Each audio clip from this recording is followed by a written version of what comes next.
ক্লাসে স্বাগতম। আজকে আমরা সংযুক্ত কোণের ত্রিকোণমিতিক অনুপাত থেকে এই অঙ্কটি আমরা সলভ করব। দেয়া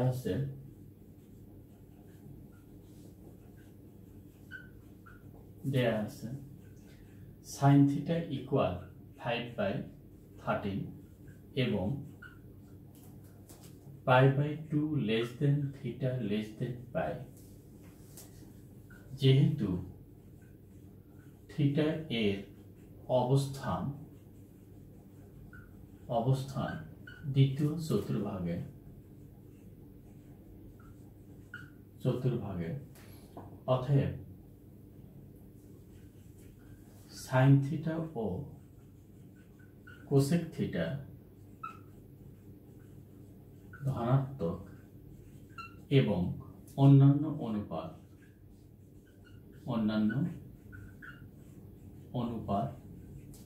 ঋণাত্মক।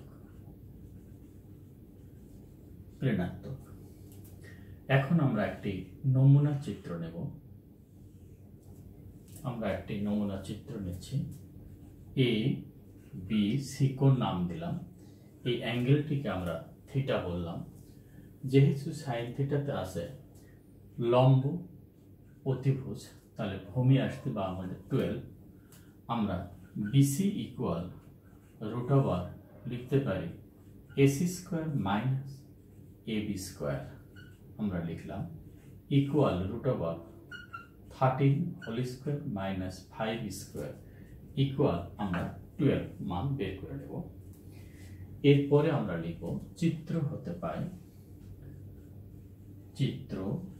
হতে পায় আমরা লিখতেছি tan থিটা ইকুয়াল মাইনাস লম্ব ভাগ ভূমি এবি ভাগ বিসি ইকুয়াল মাইনাস 5/12 অতএব cot থিটা ইকুয়াল মাইনাস 12/5 আমরা নিতে পারি। এরপরে আমরা নেব sec থিটা ইকুয়াল আমরা লিখতে পারি মাইনাস অতিভুজ ভাগ ভূমি AC by BC equal minus 13/12 আমরা নিয়ে নিলাম। যেহেতু সাইন থিটা কোসেক থিটা ধনাত্মক এবং কোসেক থিটা ইকুয়াল আমরা নিচ্ছি কোসেক থিটা ইকুয়াল আমরা পাচ্ছি 13/5 আমরা নিয়ে নিলাম। পর্যায়ক্রমে আমরা মানগুলো আমরা নির্ণয় করলাম। এরপর আমরা রাশিটির মান আমরা নির্ণয় করব।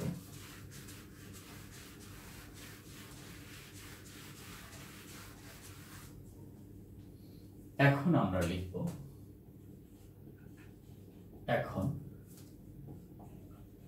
tan theta plus sec of minus theta by cot theta plus cosec of minus theta equal আমরা লিখতেছি tan theta plus sec of minus theta মানে আমাদের sec theta, এখানে cot theta আছে, cosec of theta মানে মাইনাস cosec theta আমরা লিখলাম। এরপরে আমরা মানগুলো নির্ণয় করব। tan theta এর মান আমাদের মাইনাস 5/12, sec theta এর মান আমাদের পাইলাম মাইনাস 13/12, cot theta এর মান আমাদের মাইনাস 12/5, cosec theta এর মান আমাদের এখানে মাইনাস আছে তাই লিখলাম মাইনাস 13/5। আমরা মানগুলো নিয়ে নিলাম। এরপরে আমরা যোগ করতেছি।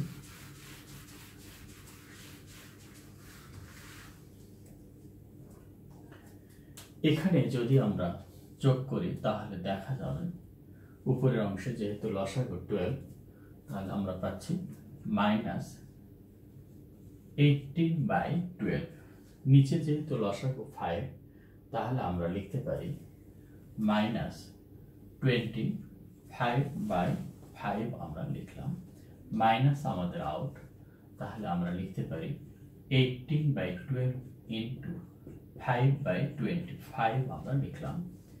এরপর আমরা সলভ করব। এখানে 2, এখানে আমরা 3 নিলাম, এখানে কেটে আমরা 5 নিলাম, তাহলে আমরা লিখতে পারি 3/10 আমরা লিখলাম। তাহলে আমাদের রাশিটির মান আমাদের সম্পন্ন করলাম। আজকে এখানেই, আল্লাহ হাফেজ।